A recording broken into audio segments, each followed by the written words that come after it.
All right. Welcome, everybody, to another edition of Fear the North. I am Ira Harris. I'm joined by Sapphire, an established journalist and author, Chris Murray. Things are a little bit different today. I know it's Saturday morning. We got college football coming on a bit, but we just felt the sooner the better to dive into everything and unpack that Bengals Ravens Thursday night football premiere matchup that we witnessed. There's so much to dive into because, for one, it was a wonderful game. I mean, an instant classic, if you ask me. It always seems to be an instant classic when these two teams play, especially when both their quarterbacks are healthy and in the game as well. Some of stuff is gonna happen multiple times that makes you scratch your head like, what just happened there? But yeah, let's dive. Yeah. Let's dive into it though. Baltimore won 35-34. There was a comeback included as well, which I know we'll get to in a bit. But just opening thoughts just within as we unpack and go layer by layer within everything. Sapphire, you can go first. You know what? Today, I'm going to acquiesce and let you go because you are steeped in the middle of Ravens country. Mm-hmm. Well, I got to say this. One, it was a great victory. It basically shows me the commitment of Lamar Jackson. What you saw in that game, that guy was committed to winning. I mean, you saw the emotion when they lost to Cleveland. He threw the helmet and everything. And this guy, I don't think the whole team on a spiritual level, good Lord, I'm not talking, metaphysics or anything like that. Don't play the music. Woo, what I'm trying to get to is the fact that man is playing at a higher level. He is playing at a level that I have never seen him play. That guy is thinking Super Bowl, and that's it, Super Bowl or bust or whatever. And so that's one thing. The Ravens secondary is terrible and whatnot. And I think Zach Orr is in his first year as a coach and whatnot, and he's still trying to figure where to put people and all that. And so I'm sitting there watching this game, and I know long term, we talk about sustainability. Long term, Lamar can't play defense, and he needs the defense to help him out. Because that game, like the previous game they played against each other, could have gone the other way. But all that said about the bad secondary, you do have some players on that defense who will make plays. Marlon Humphrey, they can't between Marlon Humphrey and number 14. Good Lord, what Lyle is it? Hamilton, right? Yeah, Kyle Hamilton. Yeah. Kyle Hamilton. Marlon Humphrey made the play of the game. The most important play in that game was when he stripped the Cincinnati running back of the football. Roquan Smith recovers. The momentum shift in that game went entirely to Baltimore. And when Lamar Jackson, who once again, man, that one play where he's going backwards. He's going back. He was on the verge of like a 15 to 20 yard loss, right? And then all of a sudden he's just like sweeping down the sideline, and I'm looking like, dang, he might score. He might score, and he almost did, and it enabled Derrick Henry to do so. And so I see that particular play, and then the Bengals inexplicably, I don't know what they were thinking on those fourth down tries of going deep. I'm beginning to think, is Nick Sirianni somewhere phoning in the Cincinnati plays? Yeah. In other words, overthinking the game. Once again, we got these coaches in this league that overthink football. Okay, so the Ravens come back. And then the unthinkable, Justin Tucker misses an extra point, but the fact that the Ravens easily, it was the pass to Wallace. Somebody on the Bengals needs to put the episode on the wire where Angelo said, "Where's Wallace?" Yeah, where's Wallace? Because I thought about that when he Let ran. that boy go, String. Yeah, String, where's Wallace? Because they couldn't find Wallace. Wallace went on an 8. I mean, first he broke one tackle, and the rest of them are like, "You gonna get him? I don't know. You gonna get him? I don't know. You gonna get him?" And next thing you know, the dude's in the end zone and did not step, because I was thinking, man, he might have stepped out of bounds. Man, he was in the end zone. I'm like saying to myself, Lord have mercy. And they're back, and then they and that's when Cincinnati overthought the game, throwing these long passes and all, kick a field goal. But man, the Ravens just kept coming, and when you give the Ravens an opening, they're gonna take advantage of it. And in that situation, but then again, I gotta say this though. All that said, Joe Burrow and Jamar Chase played one heck of a game. You got to give them credit. You know, you can be a fan and say, hey, my team won. But man, Jamar Chase, I saw his one play. I was like, hey, is anybody gonna tackle him? If I was out there, I'd try to tackle him. Of course, he'd probably run me over, but because I'm an old man. But the thing is, you know, that guy, they can play. It seemed like they played their best games against Baltimore. Even when Baltimore had a decent secondary, they played their best games. I mean, you know, Joe Burrow has about 10,000 touchdowns, and you know they might name a wing of M&T Bank Stadium after Joe Burrow and Jamar Chase. And so on the other side of it, the Bengals have the same issues on defense, even worse. We saw that in the Commanders game, and in the 2 games, they've given up 41 points and 35 points. And everything, and if my math, they've given up 76 points. Did I get that? Oh, I got that off the top of my head. I can't believe it, you know. But they have given up all those points. My immediate reaction, but Lamar Jackson, barring injury or anything like that, Lamar Jackson is on his way to his 3rd MVP. Maybe if Derrick Henry will be the offensive player of the year and whatnot, because they are that good, and they play Pittsburgh, and they got plenty of time to rest for Pittsburgh. Maybe Kyle Hamilton is back, you know, resting his sprained ankle and all that, and you know, it's going to be interesting. But I think, like I said, the key point of that game was Marlon Humphrey. Even though the offense came to play, and even though the defense struggled, Marlon Humphrey might have made one of the most important plays. If there's a top 10 for important plays for the Ravens, and Marlon Humphrey has made 2 of them, and both came against the Cincinnati Bengals. You know, let me ask you this. I know we talked about it when it happened. The Ravens picked up Travis White. I think that's how you say his name.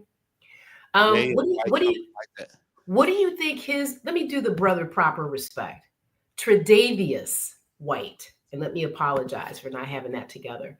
But what type of contribution do you see him making, whether Hamilton is back or not, in their next game? Well, he's more of a corner, I think, and Hamilton is like Troy Polamalu. Okay. He's that guy. He's the enforcer out there. He's that guy who's going to hit somebody, and you know, it's like the same thing with. I want to see more Kyle Van Noy though, and whatnot, making a difference in that defense too.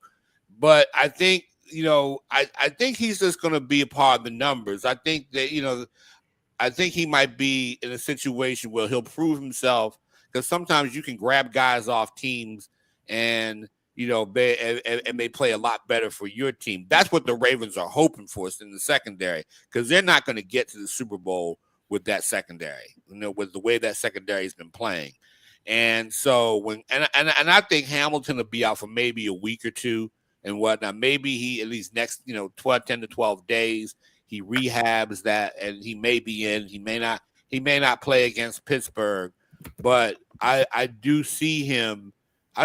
He'll be back in a week or two, and just gotta stay healthy and whatnot. Just gotta stay healthy, and that's easier said than done. But that's the only way. They gotta have Kyle Hamilton. And I think that, you know, Marlon Humphrey will play well. It's just that the rookie Wiggins, who I think is a good cover corner, it has, you know, he's still a rookie.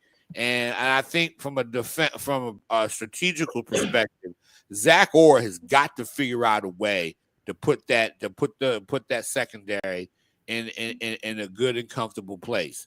My thing is I just need those guys not to be superstars, but to be somewhere in the middle. Okay. Not to be ranked last in the NFL in pass defense. I need that team to be somewhere, somewhere where they can be, where it can be sustainable and where they can manage and they can get off the field. Because part of the problem in that game is that, especially in the early going, they just could not get off the field, and they let Cincinnati and Sapphire. You and I were talking about it in the first half. It was that the Ravens weren't on the field a lot, and teams are going to figure out how to do that by attacking their defense, and that's what they have to work on. I just need the defense to the front seven for the Ravens is fine, but that defensive backfield needs help badly. So what do you attribute that to? I mean, take me, if you don't mind, a little deeper. Is it a communications issue or a player like talent level issue? I think it's a combination of both. I think talent-wise, they're okay. I think what people expect of Baltimore's defenses over the years, they expect Ed Reed and some other guys, and then T Sizzle, other guys. That's what we often expect, and they've had some decent corners over the years and all that. But the thing is that's becoming a problem. What it is kind of reminding me of. Like the Ravens Super Bowl year in 2000, they went through a lull in the season where their offense just kept turning over the ball. I mean, they had Tony Banks in there, just could not function whole, and so they brought in Trent Dilfer. Well, Trent Dilfer was already there, and Trent Dilfer managed enough. And I think maybe, I don't know, it's hard to make that comparison, but maybe this new guy they picked up from the Rams, maybe he can just do enough to make sure, or to help to make sure that secondary, or maybe Zach Orr devises a strategy to make sure that they're not consistently giving up the big play, because that kills them.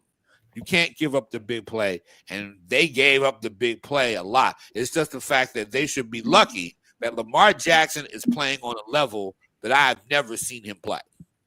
Yeah, I think that's evident when you compare and contrast this game, even versus the game the Ravens lost at Cleveland, because Lamar Jackson wasn't playing on that level. And to your point, that's when all of those defensive deficiencies became even more apparent. Right. But I have to tell you, and I don't want to put the cart before the horse here. I actually thought the Ravens D-line I would give them a B- for that game on Thursday night. Right. So to your point, there's some areas in that secondary that definitely need to be shored up. Irene, what were your takeaways about the Ravens D, how they performed on Thursday night? Yeah, I thought the Ravens D, at least up front, did their job. I mean, they had, I want to say, 22 total quarterback pressures accounted for within that game. At least that's what PFF has them at right now.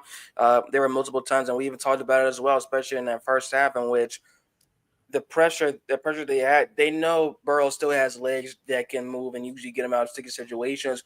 But it got to the point where Burrow was more so worried about getting himself out of situations and ducking and dipping and diving sacks instead of maybe making an accurate throw. So even if he could squirm his way around, Baltimore's D-line, he would still have to throw it away or just look to see if throw into whoever had on the white jersey and throw it as near as close to them as possible.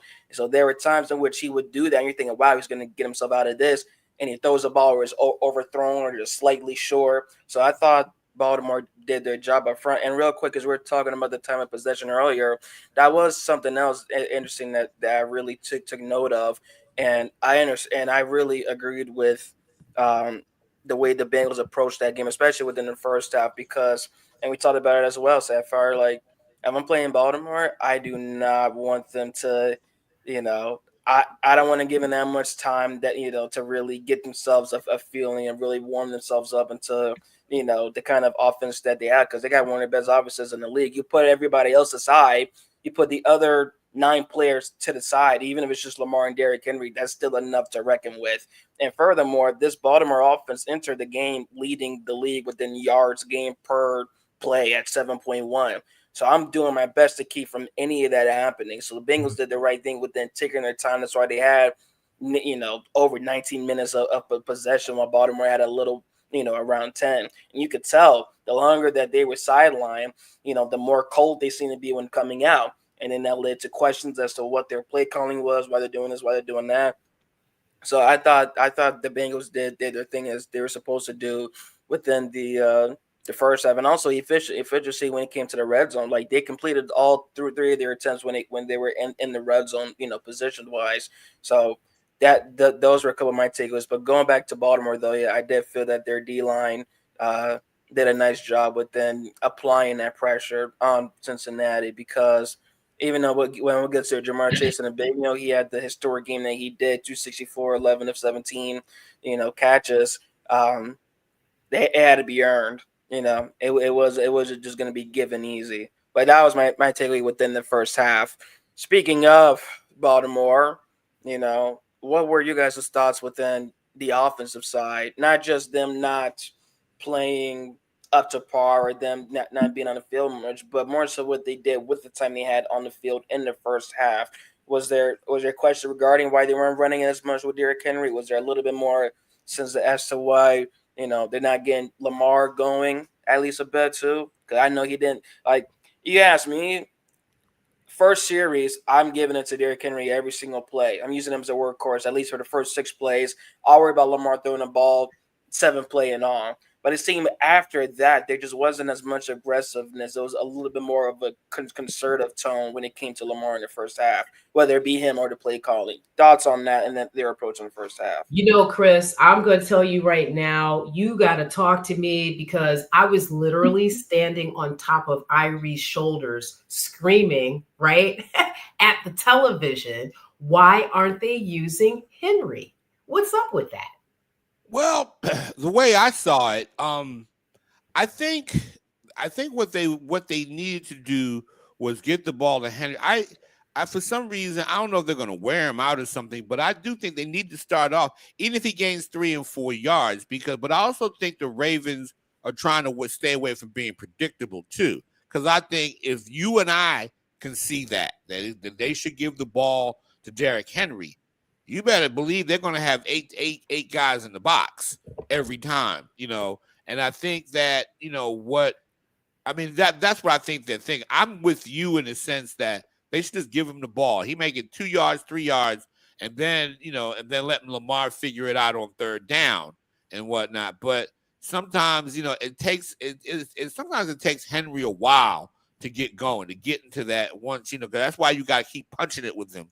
I mean, Derrick Henry is like that classic boxer who goes to the body. You keep punching the body and whatnot. Pretty soon the head gonna fall, and pretty soon that if you do that. And I was kind of wondering about that, but the offense just wasn't in any rhythm. I think they got away from it early in the half, early in the second half or the first half, because I think that they want if Derrick Henry's not getting 4 and 5 yards, because a lot of times he was getting 3 and 4 yards here and there. It just wasn't enough. And I think they always want to make the plays downfield. But I think what they need to do is run it enough so that when you do the RPOs and whatnot, that you can kind of, they want to get to that rhythm where once you get Henry going, and they need to work on this, especially at playoff time and late in the year, and definitely when they play Pittsburgh and whatnot, is that they're going to have to basically run enough so they can do those fakes, they can do those RPOs, and they can, they can make some plays. But they've got to get into that Henry rhythm first, and it took them a while to figure that out. It just took them a while to kind of figure it out, and then all of a sudden Lamar is doing his thing. But I think they need to get Henry going. I think they're trying to avoid being predictable, but sometimes, the old Packers sweep, you knew it was coming and whatnot. You saw it, you knew it, but you couldn't stop it. Any team that had a great running game, you know they're going to run and whatnot, but you just got to stop it. And the Ravens' offensive line and the Ravens in terms of play calling, like Todd Monken needs to commit to that running game early just to keep the team on the field and to keep their offense off the field. Exactly. And that goes back, Todd Monken, because I heard what you just said, and I think, okay, I think Henry averaged about 4.3 yards per game. And I think he had 68, 69 yards. Mm-hmm. Likely was out, right? You still had Andrews, Aguilar, Bateman showed up real big. And I go back to this. Whether we want to believe it or not, I think Lamar's a little banged up, right? I think he is too. So you saw the hand, and then somebody, and that might have been another turning. Whoever slapped Lamar Jackson's hand on the sideline, that hand, all of a sudden, he was like ready to go. That was the thing that the sideline reporter said. Mm-hmm. And when someone gave him all of a sudden he's like throwing darts, behind the back. Now, not that he did that, but I'm just saying he all of a sudden he's back in rhythm. So, and like I said, the momentum of the game, the Bengals had a chance to put that game away at that point. They were in position. And I want to get your thoughts on that because they were in position. 21-7, one more big pass to Jamar Chase. That might have been, hey man, pack up the chips and let's go home and whatnot. And when they fumbled that ball, they just opened up the floodgates. That was a turning point of the game, in my opinion. And let me just jump in real quick, Irie. What was curious to me was who fumbled the ball for Cincinnati. 3 days earlier, Chase Brown had 27 carries for 120 yards. Now, I understand youth, right? But we're talking about 100 plus yards that he ran 3 days earlier. How much do you think fatigue contributed to that fumble? Very little. I mean, Irie, go ahead. I'm sorry. No. You guys are good. Keep going. You said very little. I say very little. They're professionals. They got to get ready. I mean, because you can say the Ravens' poor start might have been just rust after a couple of days and all that. And so because everybody has that adjustment to it and whatnot. But I just think that was just a great play. That was a great play by Marlon Humphrey. I mean, because I saw it. I wish we could show highlights and whatnot, but he just can't. He just like in street ball, just ripped it out. Yeah, and that's my point. That's my point. I think that if Chase Brown hadn't played 3 days earlier, we may not be talking about that particular play. I'm not taking anything away, from Humphrey, but I'm just saying it wasn't lost on me who fumbled the ball. So, Irie, go ahead. I just wanted to make that point since Chris had brought up the pivotal play. Yeah, for sure. Yeah, for sure. Well, I think the one thing that kind of gets overlooked is while there could be, some validity regarding fatigue within Brown and him just suddenly losing the ball, but also, I mean, it seemed to be a little bit of a problem or just something that, was within the realms of their performance that night. Because even moments prior, I mean, you go back to the first half with, if you remember, the other running back, Khalil Herbert, and that's like if it was a sloppy handoff or if his arms were up a little too high or bro decided too low and not within his abdomen, but whatever it was, occurred to be a sloppy handoff or unable to really possess it, and he had to fall down on the ground to recover it right quick. And that, if anything, was foreshadowing to that, even though Chase had it in the ball, in possession for a second, So I mentioned that to say that was a foreshadowing and a precursor, and then implies if there was some kind of, is that something that they have to work on and really clean up, because it happened multiple times in that game. I wish I could just say once, but no, twice. That's multiple. And I won't even include the multiple fumbles that Burrow had as well that he was able to return himself. Yeah. So it really just came within possessing the ball tightly as possible, and it's just something that goes back to Paul Warner, right? For the fundamentals of anything of it. But that was really my thought within that. But yeah, going back regarding your question, Chris, as to what happened and stuff, or just really whatever else led to that loss. I mean, I wonder if there was something within. I don't want to say like the sense of confidence, but like after Baltimore has awoken and they're scoring 13 straight. It could have said 14 straight if not for the Justin Tucker missed extra point. But then within that next series, the series after Baltimore score, you're 2 yards away from a first down and you're throwing it deep back-to-back plays. Why exactly? I don't know. So that's why I try to mention, and of course we don't notice because we're not behind the scenes, but there was something that intertwined regarding the possibility of fatigue or possibly within multiple sloppy handoffs to where they said instead of us trying to run it within the short yardage situation, let's just go on for another pass again because that's what's working right now. But yeah, again, you needed 2 yards. Like we were just talking about Cleveland versus the Chargers, in which they only needed 4 yards to get to the end zone. But Jameis Winston, but then they do it at multiple pass plays. Winston there was that interception. Almost a similar thing here. And furthermore, why are you even passing it when they're building momentum? So see, now the more that we talk about stuff, when we get to this point, the meat and potatoes of there's nothing I get riled up because like, what are you really even doing now? Huh? What was that coaching staff thinking within that moment? I think it's what Chris has been saying consistently about Zach Taylor and how he overthinks the game. And we could talk about that and marry that to his decision to call that timeout, when they were trying to convert the 2 points. Like he had the coverage that he wanted before he called that timeout. But Chris, you've been talking about this with him all season. Yeah, I mean, but that's him. That's why, I mean, you had 4th and 2, 4th and 3. Even if you're going to pass the ball, you can find a shorter route. Just get a guard, get a guy go, do what, the curl route, or you go up where you go look like you're going to go deep, then come back, boom, ball's right there. You're moving the ball. And at that point, as a fan, I'm looking for my antacids at this point. But that's the but that's the thing. Okay, so from that standpoint, when you look at it, you can't, as much as I can enjoy as a fan enjoy the video. I like good football. I like good football in terms of strategy. Like I was trying to demonstrate with this underinflated football how to hold the football when you're running and whatnot. Not that I ever held it that way, but then again, not many people could catch me at one point in my life. That was a long time ago. It ain't that way now.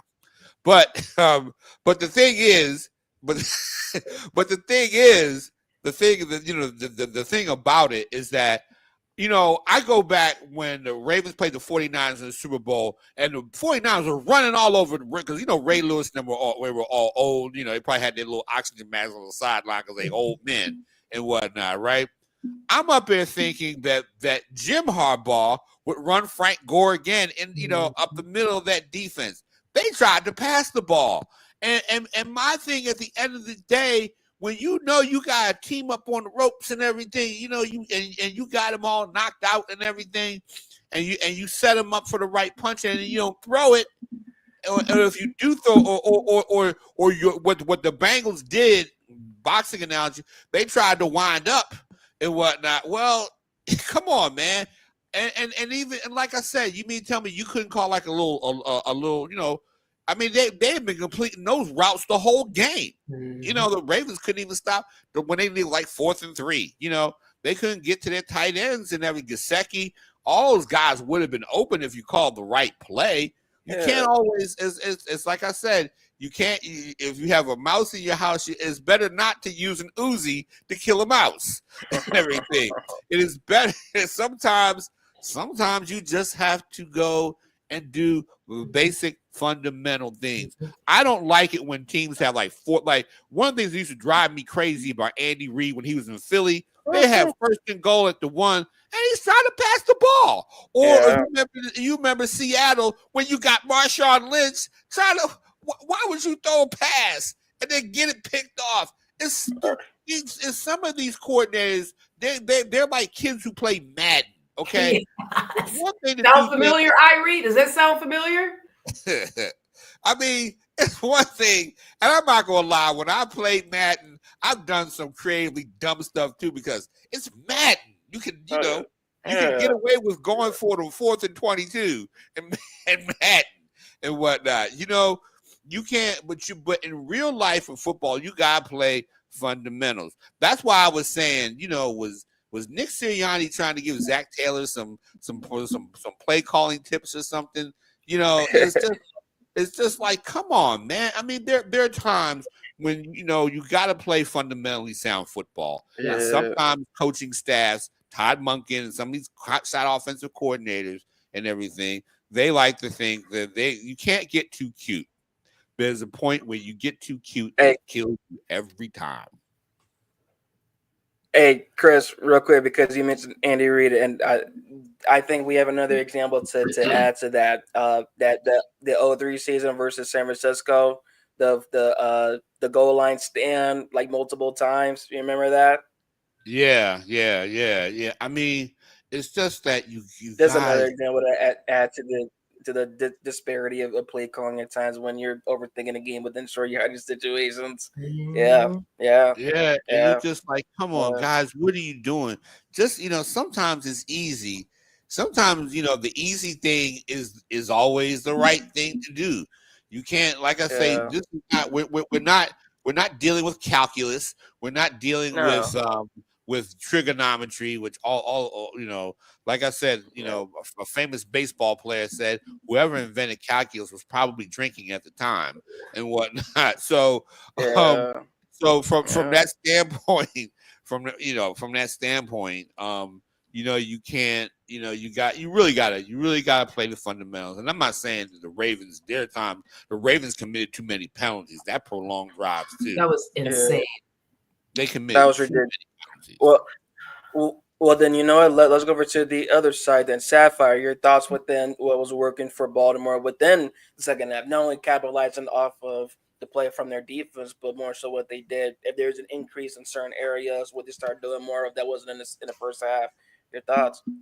I mean, for me, the biggest things were the way that Mark Andrews and Rashad Bateman performed. I think that going into that game, if I could ask Chris or any other Ravens fan, do you really think Mark Andrews would have pulled in about 68 yards? Or do you think Bateman would have been the go-to air option for Lamar? I just think they played above that level of execution. I'm not a Ravens fan in terms of rooting for them primarily, but you know, from an AFC perspective, I really thought that both of those players also helped Lamar play at that elite level he's been playing on. Now, the asterisk to that, and I want to go back very briefly, is the drop by Taylor Britt at about 5.5 minutes left in that game was also a pivotal advantage for Lamar Jackson as well. I mean, are you talking about the interception? That was then overturned because that was huge. I mean, because it looked like, you know, Baltimore had the momentum when because I was up there thinking, oh God, they've lost this game. But then I saw the ball. But then again, there was another interception that the Ravens got off of Burrow that was ruled out of bounds and whatnot. And I went to the kitchen to, you know, get me a soft drink and everything. And I come up, wait a minute, well, how come they still got the ball and whatnot? And so it was key from my perspective, because I think the previous three drives resulted in a touchdown. That was, you want to talk about a momentum shift both ways. Right. And then I've never played football, but from an emotional energy level, it was like somebody sticking a balloon with a needle. Right. That to me was as important. in terms of impact on the game. Yeah. Yeah. It was huge because because that's a point where you break another team's momentum. Yes. It's kind of like when you play basketball and whatnot, and you know, and what happens is the team is about to score, they're on a run, and then you make a big steal and you stop the run, and then you get a basket on the other end. That's a killer. Yeah. Okay. That's a momentum. That is a killer at that point. And so, you know, but then again, the way these games have gone the last couple of years, I remember the Bengals came in there and scored all these points. I mean, Jamar Chase couldn't be stopped, but that was the craziness of that game. One break, there's always a couple of, like, I thought that had that been an interception in the end zone, that would have, you know, definitely helped, or, you know, enabled the Ravens to, you know, to get back even more, you know, to dig in more. So, you know, it kind of, when you know, it's just the fact that you have to survive the breaks. In other words, it's like tennis or something. You know, if you can break the other team and whatnot, if you can outbreak, if you can get better things happening more so than your opponent, then that happens. I mean, whoever gets the most amount of luck in some situations wins, right? Yeah, and I also think that could be seen as a contributing factor as to the reason why the Bengals decided to go for 2 points, and I thought that was the right thing. I mean, it was the right thing. All due respect to their defense, obviously there was thinking on the Bengals side that the last thing they wanted to do was leave any time on that clock for Lamar Jackson to come back onto that field. So, you know, I know there's a different view in terms of whether or not they should have gone for just the extra point or not, but that I will give to Zach Taylor. It was absolutely the right decision to make in light of what Lamar Jackson and the Ravens did offensively in that second half. Yeah, I mean, and I had that, and I gotta ask you that same question. It's just like, because sometimes, I don't know, I always say, well, I'll you know, since I'm the one having to make the comeback, I would always like my chances in overtime because I have the momentum. I created the overtime situation, and if you get the coin toss and all that, and the way that the Bengals have been scoring on the Ravens defense and whatnot, I wonder what would have happened if they had waited till overtime and all that. Because sometimes you just gotta say, we're not gonna get them this time. We'll get them next time. We're good enough. Sometimes you have to think about that too. But I understand the decision to go for it right there. But you still have 38 seconds left on the clock too. And Lamar I think Lamar and the Ravens still had 2 times. The Ravens did their timeouts a lot better than they did in the second half than they did in the first half. So I think they had enough timeouts, and all you got to do is get it beyond the 40 and let Justin Tucker, you put it in the middle of the field, you let Justin Tucker hit it and whatnot, and the game is over. But, you know, I understand why they did it and everything, why they did what they did. But I would have liked my chances in overtime and whatnot, because I've been killing that secondary all day. And if I get, and all I'm going to do is at some point I'm going to try to end it. Hey, Jamar, just go fake over here, you know, fake behind the Cadillac, and I'll hit you in the middle of the street. Bam, touchdown, game is over. That's the thinking. But at the end of the day, sometimes I always say it's always better to have opportunities and whatnot. It's always better to have one more opportunity. And I know it's Thursday night, and I think that might have factored in. It's Thursday night, and you know you don't want to have too much time out there because it's long regular season. But I don't know. Like I said, I read and Sapphire. I mean, what do you think of that? I mean, you said Sapphire? You said to win.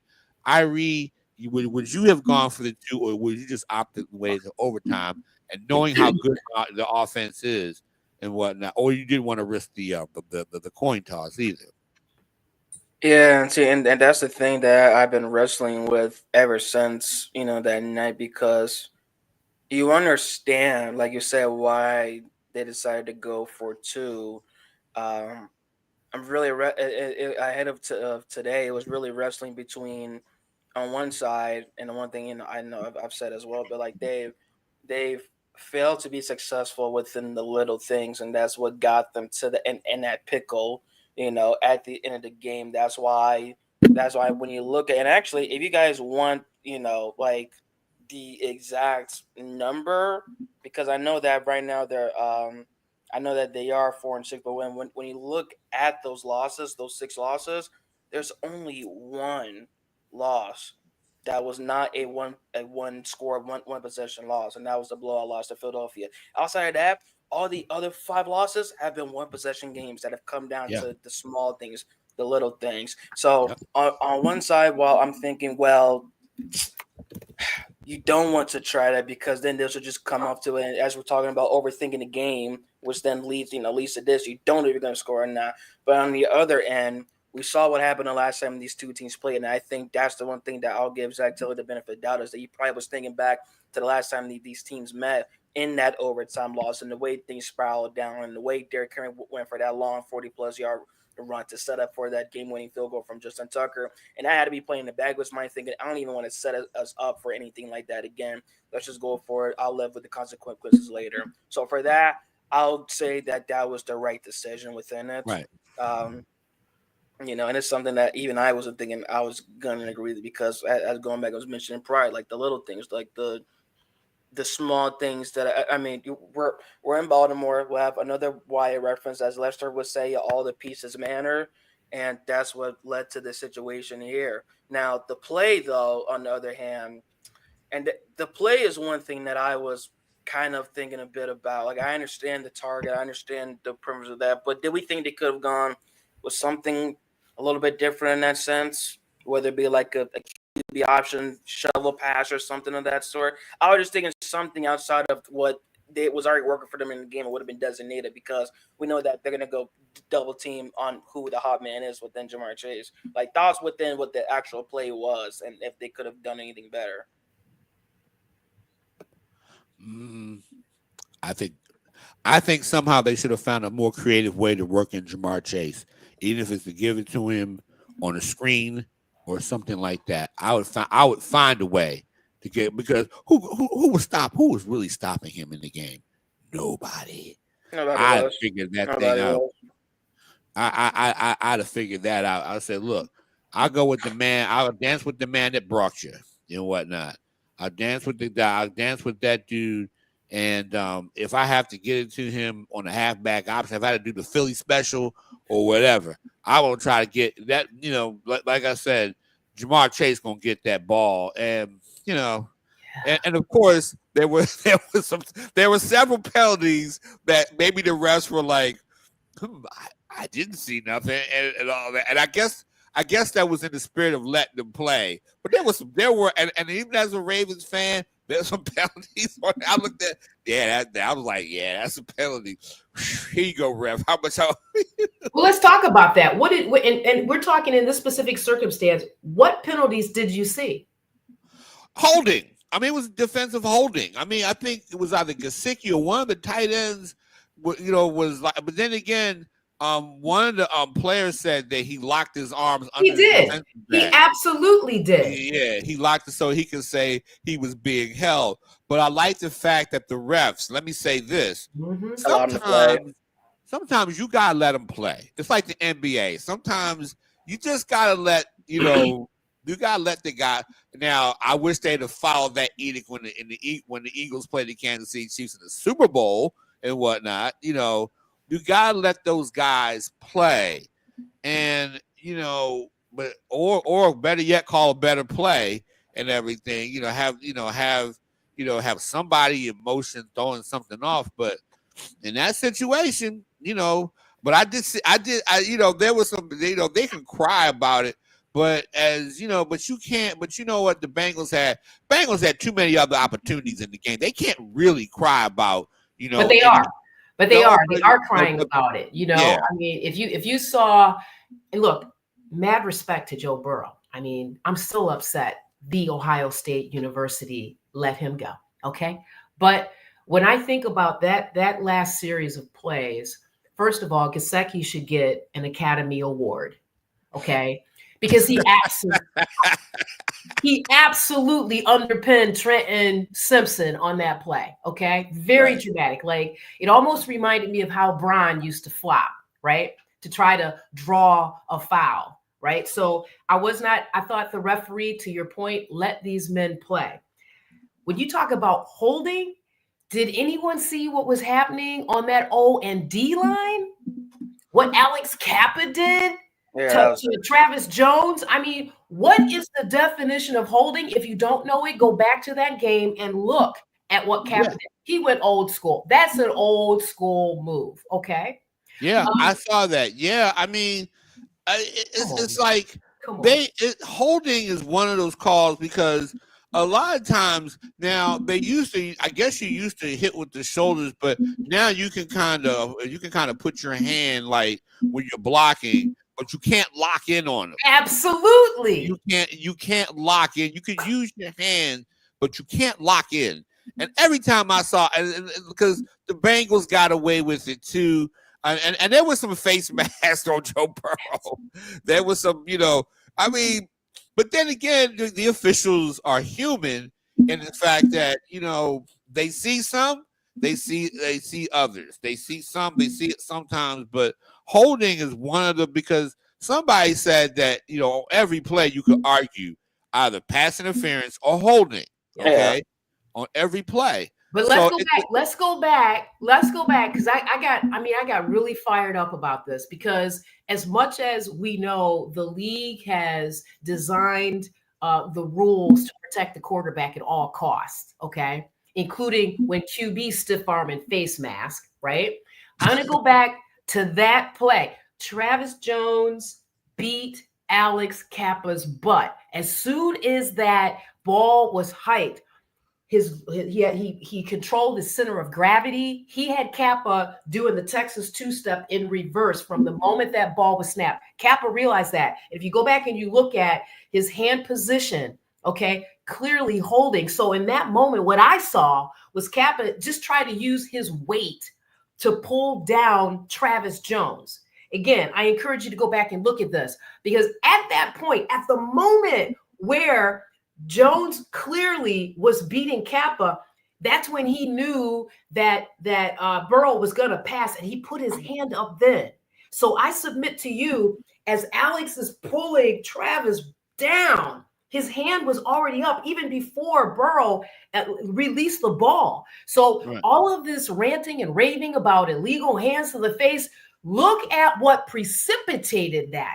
Right. Rewind it, watch it in slow motion. And I think right there. Was that on a 2-point conversion or? Yes. Yeah. Okay. Yeah. That's an opportunity after the season for the owners or whomever to look at, listen, we want to still have some level of parity, right? Right. We still want our defenders to be able to feel comfortable to follow through on those calls, right? That really stood out to me. And I'm like, come on, man. The post-game presser and Big Joe Burrow, cigar smoking Burrow, I never get those calls, so I don't expect to get that flag. Come on, man. What are you trying to do for the rest of the season? Because despite that loss, the Bengals are still on the bubble. You cannot mathematically eliminate them from the playoffs. Right. Yeah, and also if I just say, like, because we're talking about everything regarding holding and letting them play, like I'm fine with the no call at the end with that pass from Burrow to Hudson because that was an instance of holding or then bringing him down before he can even get to the ball. Mm-hmm. That ball was slightly, just by inches, slightly overthrown above the placement of his hands. So either he would have had to have an even better vertical to jump slam ways to get near that, or Burrow could have thrown a better ball that just slightly, just an inch, a couple inches down to with the placement of his gloves. But it had nothing to do with holding him because we saw him at once he got up and stuff, and everybody's looking for the flag. It wasn't that within that, but yeah, at Burrow. Burrow. And see, and this is the other part as well too.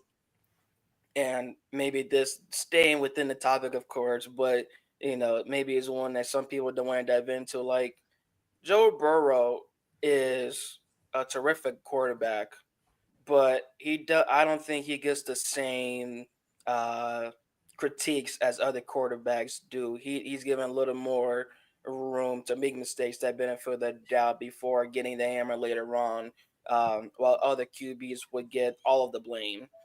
Right. Including the guy that he played against. Like at some point, I think there has to be some sense as to why we're giving Burrow and his team chances. Like strike the hammer down. Critique him. He had a part within this loss as well. If Lamar threw that same pass, you wouldn't even hear anything about it. Yeah, well, even if it was holding, you got to make a better pass. But then for Burrow and the Bengals, we're saying that there should have been a flag on that. I argue that it should have been a slightly better pass. It was within the area. It was to an open player that was coming across, going back the other way, but it should have been within the placement of his gloves. It was slightly above. I can pull up the video right now. It was slightly above. As a quarterback, you got to make a better pass to get it within the area of his gloves. And better yet, it's not even smart, as you said, Sapphire, to dive into and mention that he knows that they're not going to get those kind of calls, because anybody knows, whether you're a current athlete, a former athlete, or that tight and close to the mentality of sports, you don't play the game into the hands of the refs, because more times than not, they're not going to make the right call or non-call that has this. They're not going to make the right decision at the end. That's why I've been explaining that to my wife for years. And that's when we go back to what I said earlier, the little things. What are the little things that keep on putting them in the same exact position almost every single game, and has led to 5 of their 6 losses? Yeah, great points. And you can now add Zach Taylor out there barking post-game about the number of hits that Burrow took where the flag wasn't thrown, and how he's going to continue to advocate for that. And I just want to go back to what Chris said in terms of why go away from your moneymaker. I mean, did Burrow even look at Chase in that moment, right? When they came out that for the 2-pointer, did he even look at Chase? And I submit to you, in that moment, I think I saw Joe Burrow be overwhelmed by it. Yeah. Well, it's interesting, Irie, you said that Joe Burrow doesn't get the kind of scrutiny, because I covered Jalen Hurts in Philadelphia. He makes that kind of pass in Philadelphia, he loses a game. He would be thank you. I mean, that's the exact word too, because in Philly, oh my God, in the in the Packer game, he committed all these turnovers, Jalen Hurts, but Jalen Hurts won that game for him. That's the insanity of it when it comes down to sports, and sometimes, and that's why fans are called fanatics. But the thing is, Joe Burrow did a lot of good things in that game. Okay, he did, but he said, he doesn't get calls. I bet when it comes to roughing the passer, he gets more calls than say Lamar Jackson or on C.J. Stroud or Jalen Hurts and whatnot, or when Cam Newton was playing, Cam Newton, I bet he gets more calls than those guys and everything, because and the one play in the game that there was roughing the passer. How you gonna call roughing the passer? Defend when he let the ball a second after he let the ball go. The defender can't. He's not gonna hold up in that situation. He got it because a guy came across and the ball. The minute the ball was out of his hand, the defender was right there. That's not roughing the passer. Yeah. He was right there on the verge of sacking him. Yeah. But they called it roughing the passer. That's what they call. So I don't know where he gets off saying he don't get no calls. He got a call right there. You got to worry about the impact of that over time, right? Because if the defender has in their mind from the moment the lineman, from the moment they come off that line, or the safety, whatever blitz, if they have that in their mind, I know I have to tackle him, but I don't want the flag, right? Right.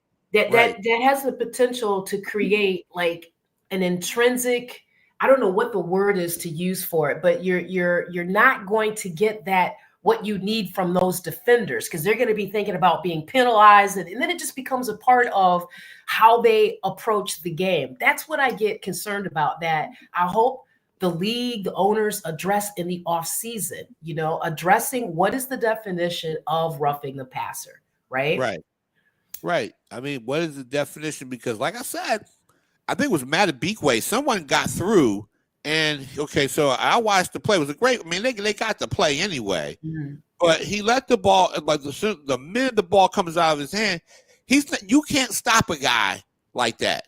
Not going at full You cannot speed. stop a guy when that body's poised to hit that quarterback. You can't stop him, and yet. I'm looking at man, and I just shook my head. I said, man, ain't no daggone pass interference. You know, I just sit up there like, man, come on. I mean, it's nothing you can say about it or do about it. Yeah. It's like, yeah, okay, all right. Yeah, take the 15. You know you're gonna get it and all that. But it wasn't like the ball, it wasn't like, he with his follower and he's watching it, then the guy comes barreling in. And whatnot. I saw Jim McMahon get hit like that years ago by the guy. In that situation, the guy from the Packers, after the pass was the ref up to him, picked him up and threw him down. The ref said, "Nah, man, you can't do that. You can't do that, bruh." Because Jim McMahon was a loudmouth. And the other guy was also a loudmouth, and they just were the Packers. And it's because it's Green Bay and Chicago. The pass was already thrown. He just went up to him and just body slammed him like it was WWE. And the ref was standing right there, like, man, there's the flag. Kind of like Turkey Jones on Terry Bradshaw back in the day, right? Oh yeah, he damn near broke Bradshaw's neck. Classic. That was brutal. I mean, that was. Yeah, he should have been arrested for that. Well, I think shortly after that, that's when we came out with this roughing the passer rule in its origin. That was the basis for that. But getting back to the game, I mean, I just feel like, luck did play a role in the Ravens' victory, obviously. But then I think about this next game for the Ravens, given what we've talked about. The weaknesses the Ravens have defensively, specifically in the secondary, whether or not Hamilton will be game ready, and what that may portend for the Steelers games. What are your thoughts on that? As we close this out, what are your thoughts on that? Well, the Steelers always have the Ravens number, and I hate Pittsburgh anyway. Just as Pittsburgh always seems.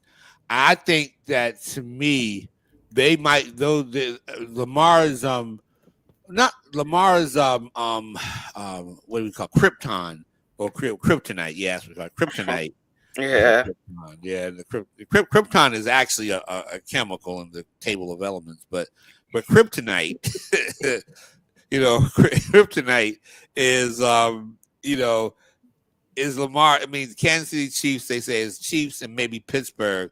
But then again, this is Baltimore, Pittsburgh. You throw out the records and all that, and like I said, I think with Pittsburgh they got to get the defense together because Russell Wilson is still a heck of a quarterback, and Russell Wilson, is also licking his chops. And Russell Wilson wants to prove to everybody in the NFL that he is still a Hall of Fame caliber quarterback and whatnot. So you're dealing with that. You're dealing with Baltimore always as a team always finds a way to not put Pittsburgh away, or they come up with some way they'll do something dumb and all that. Now, the thing that should neutralize all that is that Lamar is having this kind of a year. Now, it's going to be interesting to see how they block T.J. Watt and that defensive line. Hayward and all those guys. It's going to be interesting to see how that's going to and they're going to have to see how much they're going to use Henry, because Pittsburgh is waiting on Henry too. They're going to be waiting for those guys to come in there. So that's the thing that's waiting for them in the Steel City is that Steelers defense, and we'll see how good we'll see. That will tell me a lot more about the Ravens in this situation that in that game. All right. Well, I feel that we've definitely gone layer by layer within this. And though I know we usually would do this within the actual, when talking about all 4 teams within the division and kind of going one by one within the schedule, might I mention that the next time that these teams play since they played on Thursday, so that already covers it for them. But the Bengals will play again Sunday Night Football, November 17th versus the Chargers. Um, while the Ravens on the other side, as just coming up right now, forgive me on that. I love the internet sometime. Good thing it's the end right now. And then the Ravens will actually play the Pittsburgh Steelers on that Sunday, November 17th, but earlier in the day at 1 o'clock. So I find it interesting because now Cincinnati is going up against a sneaky good Chargers team that has really found ways to win, and they're only getting better and improving within their winning record right now, 5-3. And then you got Baltimore going in to play Pittsburgh the first time all season, and that's a must watch every single time because you look even in the past in which Pittsburgh has had, Lamar and Baltimore really in shambles and playing unlike how they usually would. So I look forward to these two games ahead, and I only think it's right now to cap it off within their upcoming schedule and then thoughts, predictions on the game, even if it's not predictions, and we can hold on to that for like the next episode and stuff, since they don't play again until week 11. But thoughts just within these games coming up for them. Go ahead, Sapphire. I mean, when I think about the pieces of each team, okay, your offense and your defense and your special teams. Clearly, my choice, my sleeper team, Pittsburgh Steelers. I'm sorry. Especially that being a Steelers home game. Woo-wee! Well, of course, I'm going to say that Lamar, that determination, because I said on my Facebook page that Lamar willed the Ravens to that win. I think Lamar has been timing up for Pittsburgh for a long time. I think he says, all right, bring it on. I'm ready. I think Lamar I think last year, I don't think he was really as sure as he wanted to be. I think this year, because he has Derrick Henry, he's sure of his weapons now. And like last year was him coming back from the injury and all that. But I think this time around, Lamar has got something for them. I believe that. I believe he gonna go up to Pittsburgh and go and give them a whooping, and that's gonna be a whooping in that game. Can you tell which way Chris and I are leaning without going there with full predictions, Irie? I can, and might I mention that I too am leaning that way as well. And might I mention that Pittsburgh has won 7 of the last 8 versus Baltimore, including another season sweep within the 2023 season. So I too am leaning towards the way of that changing differently. All right, I think we'll hold on to that for the next episode. But once again, to everybody that's been on here with us for the last hour and plus, we thank you for intruding your time watching college football to come listen to us. Average Joe's talk about some AFC and North James, football. Average James. And Average James as well. Thank you. And, thank you all again. We appreciate everybody tuning in. Please like, subscribe, follow us on our Twitter page. It's at Fear the North 4. So at Fear the North and then the number 4. Not spelled out for it, but the number 4. So at Fear the North 4. And we'll be here again. This was just a little more of a special episode within the Thursday night game. There's so much to dive into and talk about. And we're more than happy to talk about it with you all listening and viewing. So look forward to more great content coming up. And thank you. Right on. Are we going to be on Monday or Tuesday next week? We'll let the people know, and then we maybe we'll let them decide. Do it like a little poll or something. You be a good politician one day. There you. I would vote for him. I'd vote for you. I'd vote for you definitely. You guys are too generous. The feeling is Richard. Well, you know what? Nowadays it seems like you really don't need standards to do so. So I might have to give it some thought someday. Okay. Yeah, well, we'll allow that to be the mic drop. Thank you all again. Enjoy your Saturday. You have a good one. Bye.